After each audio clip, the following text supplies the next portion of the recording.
এখন বাজে 4:46 আর আমার বরকে কে মর্নিং বলে চলে গেল। যা কি হলো ব্যাপারটা? হ্যাঁ এবার আমি বুঝে গেছি, চিনতে পেরেছ? এখন 4:46 বাজে, চলো। হাই ফ্রেন্ডস, আমি সাগরিকা। তা তোমরা তো বুঝতেই পারছো আমরা আবার তারাপীঠের সেকেন্ড পর্ব নিয়ে চলে এসেছি। মানে আজকে হচ্ছে শনিবার একদম ভোরবেলায় আমরা বেরিয়েছি নগর কীর্তনে। এই দেখো সব খোল করতাল নিয়ে বেরিয়ে পড়েছি। তা আমি যেহেতু কপিরাইট আসবে সেই কারণে ভয়েসটা দিতে পারিনি, ভয়েসটা মিউট করে আমি নিচে হচ্ছে ভয়েস ওভার দিয়ে দিচ্ছি, কারণ তোমাদের জন্যই। আর আমার তো কপিরাইটের ভয় আছে, সেই কারণে আমি দিতে পারলাম না। তো ভোরবেলা আমার বরমশাই আগের বছর যেতে পারিনি, তো এই বছর উনি বায়না করেছে আমি যাবই যাব। আচ্ছা চলো। তো চলে এসেছি মুন্ডমালিনী তলায়। দেখো এখানে কীর্তন হচ্ছে, তো আমরাও হাত তুলে একটু ঠাকুরের কাছে উৎসর্গ করে নিলাম। তা এই দেখো মুন্ডমালিনী তলা, এখানে তো লাইট নেই তাই দেখা যাচ্ছে না। তা আসার পথে সবাই মিলে চা আর বিস্কুট খাওয়া হচ্ছে। আমার বরমশাই যেহেতু চা খায় না, ও বিস্কুট খাচ্ছে আর আমি চা খাচ্ছি। এখানে সবাই চা বিস্কুট খাচ্ছে। তা আমরা একটু তাড়াতাড়ি চলে এলাম পা চালিয়ে, কারণ আমরা দেখেছি যে মোড়ের মাথাটায় ওখানে নিমের দাঁতন বিক্রি হচ্ছে। তা আমরা নিমের দাঁতন কিনে দাঁত মাজতে মাজতে চলে এলাম হচ্ছে শ্মশানে। এখানেই ওরা আসবে, কিন্তু তখনও এসে পৌঁছায়নি, একটু দেরি হবে। তা আমরা শ্মশানে চলেও এসেছি। এই দেখো দেখতে পাচ্ছ একটা বামদেবের মূর্তি রয়েছে, আর ওই দেখো ইলেকট্রিক চুল্লিটা দেখে কেউ বুঝবেই না, কিন্তু মহাশ্মশান মানেই হচ্ছে খুব ডেঞ্জার জায়গা, সেটা তোমরা অনেকেই জানো। যতই উন্নত হোক কিন্তু তবুও সেই পুরনো দিনের কিছু মাহাত্ম্য এখানে রয়েই গেছে, সে আর কি বলবো। তা আমরা কিছু কারণে আমরা তাড়াতাড়ি বাড়ি চলে গেলাম, আমরা ওখানে দাঁড়ালাম না, কারণ ওরাও আসতে দেরি করছে, আমাদেরও ভালো লাগছিল না। আমরা মানে হোটেলে এসে স্নান টান করে একটু শুয়ে টুয়ে তারপরে আমরা আবার রেডি হয়ে বেরিয়ে পড়লাম। এই দেখো আমার মা বেরাচ্ছে, রেডি হয়ে গেছে, আমিও রেডি হয়ে গেছি, আমার বরমশাই আর দাদাও রেডি হয়ে সবাই মিলে বেরিয়ে পড়লাম। তা দাদার শরীরটা যেহেতু ভালো লাগছিল না, তাই আমরা দুজনে যাচ্ছি হচ্ছে মুন্ডমালিনী তলা আবার, আর মা আর দাদা যাচ্ছে শ্মশানে। তো চলো আমরা যাই। তা যেতে যেতে এই রাস্তায় আবার কীর্তনে পড়েছি।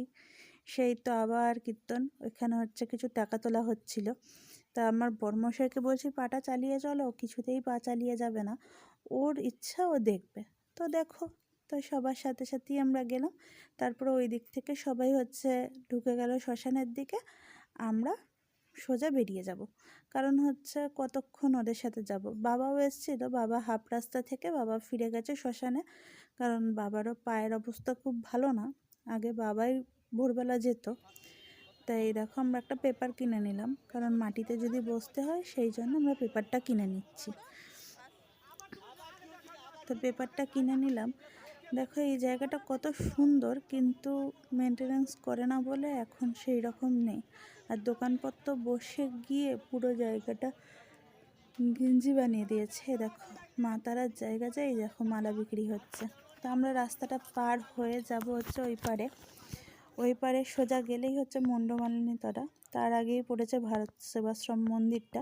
তো এটা দেখে নিই। দেখো এখানে মানুষ ভিখারিদের ভিক্ষা দেয়, আর দেখো ভিক্ষারিরা কিরমভাবে দেখো পয়সাটাকে ছুড়লো বউটা, দুজনকে কাছেই ছুঁড়ে ছুঁড়ে দিচ্ছে, এদের কাছে কোনো পয়সার মূল্যই নেই।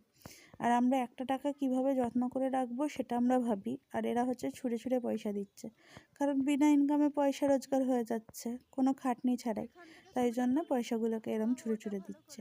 এরম শক্ত সামর্থ্যদের ভিক্ষা দেওয়ার থেকে না দেওয়া অনেক ভালো। দেখো এখানে আগের বারের ছিল একটা কুয়ো মতো, এবারে কি সুন্দর একটা মানে পাহাড়ের উপর থেকে মানে শিব মানে মূর্তি বসিয়ে কত সুন্দর করেছে। আর মন্দিরটা তো আগাগোড়াই খুব সুন্দর। তা আমরা কিন্তু মন্দিরটার ভেতরে ঢুকেছিলাম, কিন্তু নিচের দিকে নামিনি। তা এখন যাচ্ছি হচ্ছে মুন্ডমালিনী তলা। দেখো মুন্ডমালিনী তলা যাচ্ছি, ওখানে গিয়ে তো খুব মজা করব, কারণ ওখানে যাওয়া যার জন্য মানে না হলে আমরা যেতাম না। ব্যাপারটা কিছু কারণেই আমরা যাচ্ছি, সেটাও তোমাদের ওখানে গিয়ে শেয়ার করব। চলো আগে যাই, তাদের সাথে দেখা হলে তখন শেয়ার করব, ঠিক আছে? চলো। আর মুন্ডমালিনী তলার ব্যাপারটা হচ্ছে, আমি যা শুনেছি এখানে নাকি মা তারা তার মুন্ডমালাটা খুলে স্নান করতে যেতেন, তাই জন্য এই জায়গা মানে এই স্থানটার নাম হয়েছে মুন্ডমালিনী তলা। যেটুকুনো জানতাম সেটুকুন আমি তোমাদের বলে দিলাম। এবার যদি ভুল হয় সেটা আমাকে একটু সবাই বলে দিও, কারণ আমি এটাই শুনেছিলাম যে তার মুন্ডর যে মালাটা সেটা খুলেই উনি স্নান করতে যেতেন, তাই এই স্থানের নাম হয়েছে মুন্ডমালিনী তলা। এই যে দেখা হয়ে গেছে, স্পেশালি আমরা এদের জন্যই এসেছি, এদের কিছু খাওয়াবো বলে। একটা হনুমান মানে বাঁদরও ছিল, কিন্তু বাঁদরটাকে এবারে আর দেখতে পারলাম না। এখানে জানো তো, মানে কুকুরদের থেকেও ছাগলগুলো একটু বেশি অ্যাডভান্স। আমাদের এখানে যেরকম কুকুরগুলো গায়ে ওঠে, আর ওই ছাগলটাকে দেখলে দৌড়ে দৌড়ে এলো। দেখো কালো ছাগলটা কি করছে, আর আমার বর মশাই ভয়ের চোটে তো আর প্যাকেটই খুলতে পারছে না বিস্কুটের, কি করবে? আর ওর পকেটে রয়েছে আমার চশমা। ছাগলগুলো যে কি করবে তার নেই ঠিক। ছাড়ো ছাড়ো, দাঁড়াক দাঁড়াক দাঁড়াক দাঁড়াক দাঁড়াক দাঁড়াক দাঁড়াক, কিচ্ছু হবে না, দাঁড়াক দাঁড়াক। ওফ, হ্যাঁ হ্যাঁ দিদি, আমার চশমা, আমার চশমা, দাঁড়া দাঁড়া, আমি বের করে নিচ্ছি, এই দাঁড়া। হ্যাঁ হ্যাঁ চশমা নিচ্ছি, এবার দাঁড়া, দাঁড় করাও দাঁড় করাও, দাঁড় করি একটা একটা করে। তা আমরা মুন্ডমালিনী তলার এই দেখো মা তারার মন্দিরটার মধ্যে প্রবেশ করলাম। তো ভেতরের দিকে যাব না, অনেকটা বেলাও হয়ে গেছে এদিকে। দেখো বন্ধুরা কত সুন্দর বাগান, দেখো পেছন দিকে কি সুন্দর বাগান, দেখেছো? কত সুন্দর ফুলকপি, বাঁধাকপি, তারপরে আলু, বেগুন, সব ধরনের চাষ করেছে। তা আমরা যেতে যেতে দেখলাম ভারত সেবাশ্রমের ওখানে কি বলে ভান্ডারা হচ্ছে, তো সবাই খাচ্ছে। তো আমার বরমশাই বললো আমিও খাবো। আমি বললাম চলো আমরা বসে পড়ি। এই বাচ্চাগুলো এখানেই পড়াশোনা করে, মানে ওদের প্রাইভেট পড়ায়, তো ওরাও এখানে খেতে এসেছে, আমাদের সাথে বসেছে। দেখো আমরা ওদের সাথে গল্প করছি। বাচ্চা মেয়ে দুটো খুবই ভালো, আমাদের নিজেদের একটু ফটো তুলে নিই। তো ওদের কিছু একটু চিপস বিস্কুট নিয়ে এসে কিনে দিলেও ওদের আইসক্রিম খাওয়ার ইচ্ছা ছিল, কিন্তু পাইনি।